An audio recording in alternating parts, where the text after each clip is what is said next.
What's up, airplane collectors? Welcome to a model airplane review. It's your host, Ray.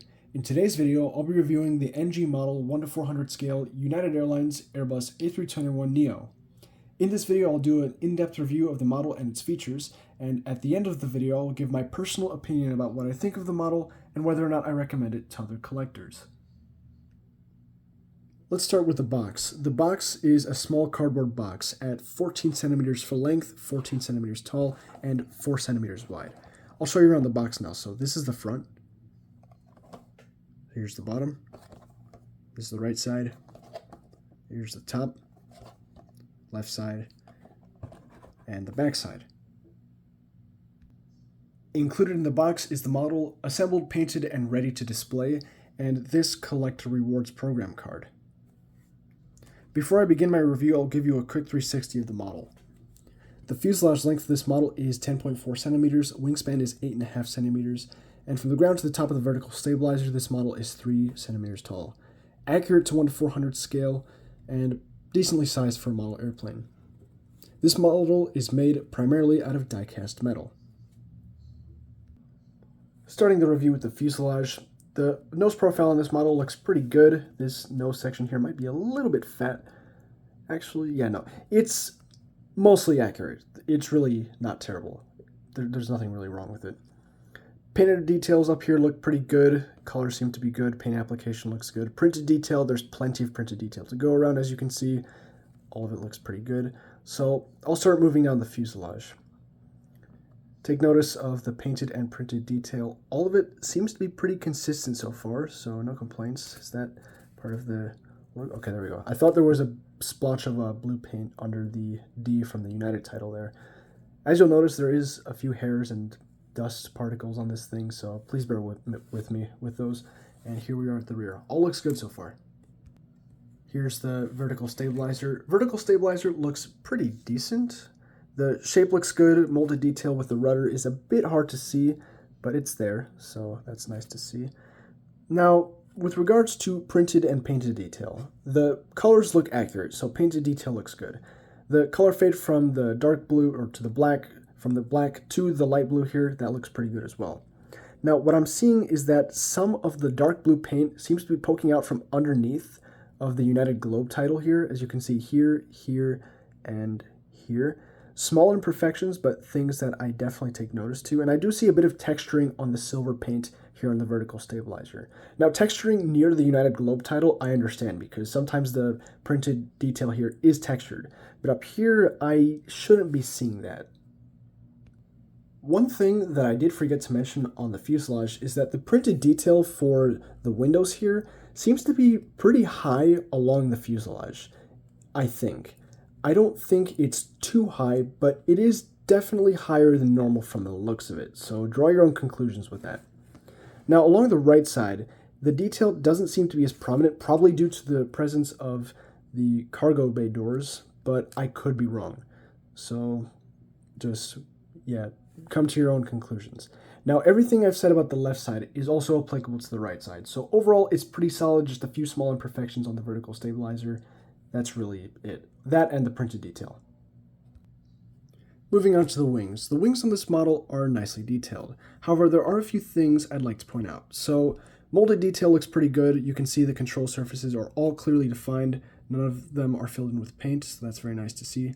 Now, something I would like to point out is that the gray here on the wing does seem to be slightly dark and a little bit blue, if you get my drift.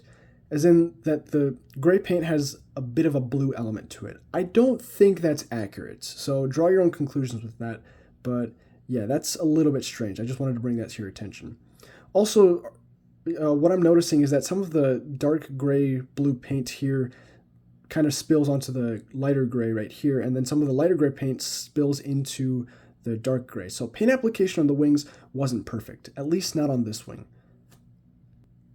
Disregard everything I just said about the paint spilling on. Those are intentional details. This is also present on the right wing. So, sorry about that. Now, something that I am certain is not present on the right wing is this here. Small inconsistencies with the printed detail. Very small, but they're still present, and it still kind of messes with me a little bit, so there's that. Now, on the other side, there isn't any printed detail, but make no mistake, it's not The detail isn't lacking down here either. So overall, the wings are decent. They're not perfect, but they're not terrible. Here's the sharklet. The sharklet here looks pretty good. Paint application seems to be okay, so I really won't complain about it much. The angle looks good as well. So the sharklets seem to be pretty decent on this model. This is one on the left side. One on the right side looks pretty much the same, so no complaints. Ha, you thought. Just kidding. So I do notice that the silver paint on the left sharklet here doesn't extend out as far into the sharklet as it does on the right side. So keep this in mind. This is the left one. Here's the right one. So the silver paint is slightly inconsistent on both sides. Here we are at the horizontal stabilizers. Lots of detail on here, lots of molded detail. The detail on the horizontal stabilizers looks pretty good, so no complaints. APU looks pretty good as well, and I think there is actually a gap for the APU exhaust. Yes, there is. Very nice to see on a 1:400 scale model. It's not exactly common on 400 scale models these days. But the bottom of the fuselage looks pretty good as well as the bottom of the horizontal stabilizers. Overall back here, details seem to be pretty solid. Moving on to the engines. The engines of this model are pretty solid. As you can see, the exhausts are painted in variable shades of silver, which is nice. Pylons look good as well. Overall engine profile seems to be pretty accurate, and printed detail on the engines definitely is not lacking. Fan blades look pretty good as well, and NG did fix the ring inside of the fan blades there if you didn't know already, so the fan blades look amazing. Now, something I'd like to discuss with the engine strakes. This was an issue exclusive to my model based on what I've seen, but it still was an issue I'd like to discuss. So here, take a look at this engine strake. Nothing seems to be out of the ordinary with it, right? Maybe the blue slightly off. Well, if you do notice that, that's because I had to paint this myself. For some reason, this model came out of the factory with an unpainted engine strake. A very small issue, but that was kind of concerning to see. Moving on to aerial details, this model features antennas and sat domes. There's a large antenna here at the front of the aircraft. This looks pretty good, and we'll move down the fuselage. And back here we have two antennas and a sat dome. These antennas look good. They're firmly applied and aligned. That's nice to see. And the sat dome here, that is definitely off to the side. What the heck? Okay, I'm not 100% sure if that sat dome is supposed to be dead center on the fuselage, but I'm pretty sure it is. Sometimes aircraft do have their sat domes off to the side, but yeah, that is definitely off to the right a little bit. On the bottom of the aircraft, things get even more intense with aerial details with one singular antenna. I was being sarcastic. We got one antenna down here, and this looks pretty good.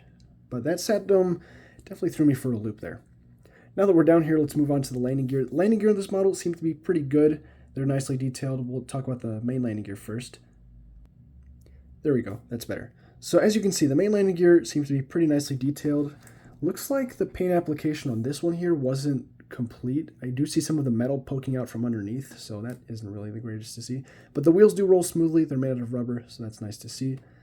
And they do seem to be mounted at an appropriate angle, so that's nice to see as well.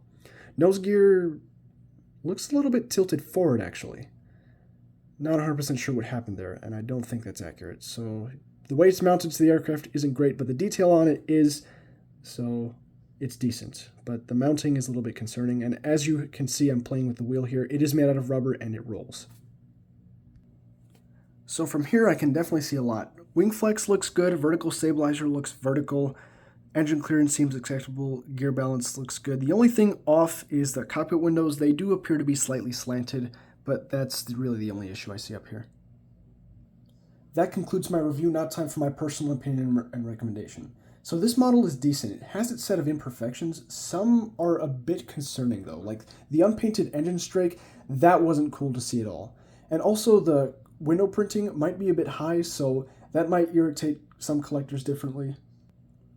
And yeah, there was, of course, imperfections. No model's going to be perfect, but some of them were a bit more alarming than others. I've noticed this from NG as of recent. They have a bit more imperfections than usual. So that being said, I do recommend the model because it's better than anything the competition has to offer, especially Gemini jets. The reason I say that is because the NG one has an inherently better mold than the Gemini one, so I recommend the NG one over the Gemini one. So yeah, I do recommend this model, just beware for quality control issues. Well, that's all I've got for you guys today. Thank you so much for watching this review. If you have anything you'd like to say down below in the comments, feel free to do that. And that's all. Thank you for watching. Like, comment, and subscribe. Stay tuned for more model airplane content. Happy building, happy collecting. See you guys in my next video. Take care.